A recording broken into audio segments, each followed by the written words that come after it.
The trailer for one of my most anticipated films of the year, Masters of the Universe, has officially dropped. I've been waiting basically my whole life for another He-Man film. It was always my most niche franchise because a lot of people my age probably don't want to see this half-naked man with a giant sword fighting his evil uncle, but boy was I proven wrong. As of writing this video, this trailer is at 17 million views on MGM's channel alone, which has absolutely blown me away because I really did not think He-Man would have this much momentum. I figured instead of doing a full trailer breakdown like so many people have done, probably better than me, I will instead go through my wishes for this film as a lifelong He-Man fan born way after its peak. Open your heart and you will say.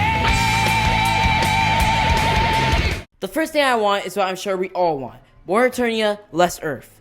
I'm not completely against setting He-Man on Earth. Ideally, I would want the whole film to be on Eternia, but if it's there, then fine. I'm more worried that most of the film will take place there, and just know, the 87 movie committed this horrible mistake, and look where that ended up. If the first 10 or 20 minutes are set there, then fine. I don't care that much. And when the final fight is inevitably set on there, then I don't care that much either. But if we get most or even half of this movie set in the quote-unquote real world, I will be so pissed. This movie's budget is $200 million, and there's no way they're not gonna take Eternia to its full limit. Next thing, which is an idea I've had for so long and wanted this in a new He-Man film, is seeing King Randor versus Keldor in live action and Keldor getting his face melted off.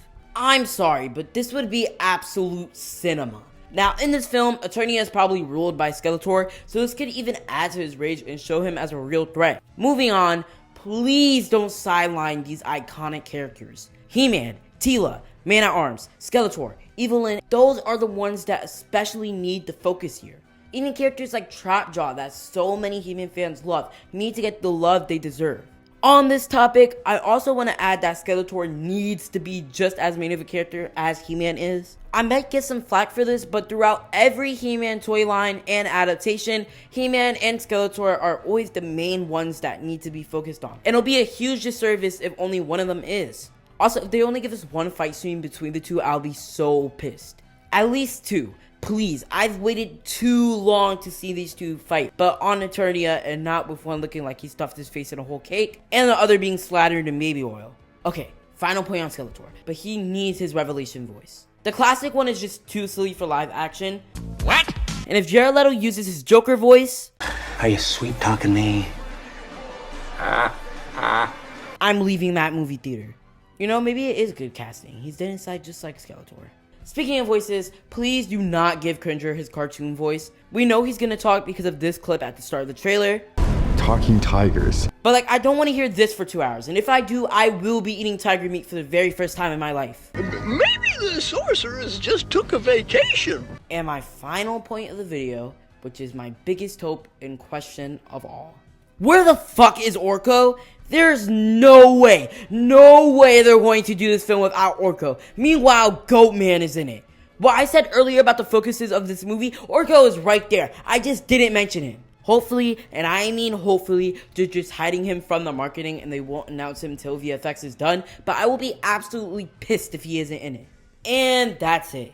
I just want to thank you all for getting me to 200 subscribers. It means so much and I would love to hit 300 by June. So if you enjoyed this video, please consider subscribing to keep up with all the little updates on this movie. At 300 subscribers, I'm probably going to do my retrospective video on the Sonic films, so you definitely want to subscribe for that.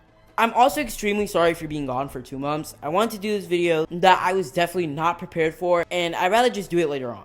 My focuses these next few months will be on Sonic, this He-Man film, the Mario Galaxy movie, which will be my next video with the direct coming, and some Stranger Things analysis now that the show is over. I'm CJ, I talk, and by the power of Grayskull.